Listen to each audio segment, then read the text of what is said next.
সার্থক বাবু, ফোনটা ধর, ধর ফোনটা। তোহাই বোন, তোর ফোনটা ধর, তোহাই ফোনটা ধর।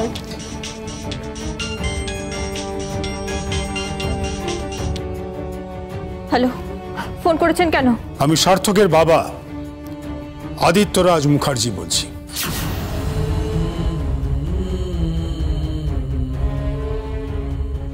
আমি তোমাকে বলছি, এদের ক্ষমা করো না, একদম ক্ষমা করো না, চরম শাস্তি দিও, পাপের বিনাশ করো। পাপ। আমাদের পরিবারের সকলের পক্ষ থেকে আমি তোমার কাছে ক্ষমা চাইছি মা। ক্ষমা চাইছেন কেন?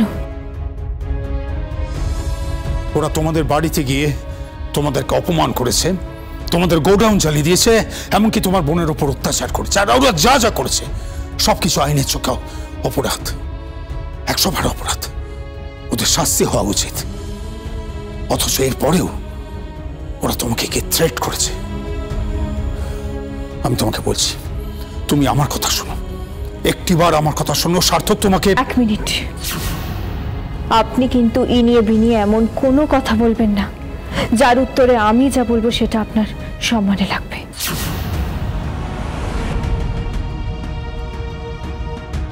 আপনি গুরুজন মানুষ, আমরা এখন কাজে ব্যস্ত আছি। আমার এক ক্লায়েন্টের বাড়িতে বিয়ে আছে, সেই ক্লায়েন্টের জন্য বেনারসি বানাবো, তার কোণের জন্য বিয়ের বেনারসি, বউ ভাতের বেনারসি, দুটো অর্ডার।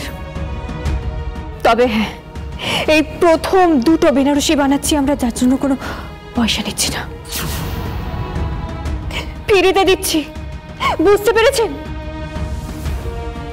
হ্যাঁ, এই প্রথম কোনো গরিব মজুর তার কোম্পানির মালিককে দান করবে বেনারসি। 1 মিনিট, ফোনটা কেটো না। যে বেনারসিটা তুমি বানাচ্ছ সেই বেনারসিটা পরেই মুখার্জি বাড়ির বউ হয়ে ঢুকবে, না হলে আমার নাম আদিত্যরাজ মুখার্জি নয়।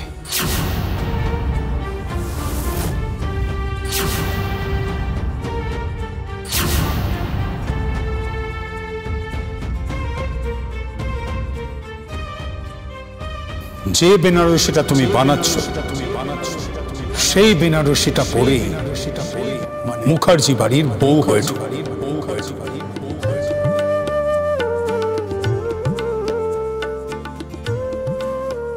কি বললো বোন, কি বললো?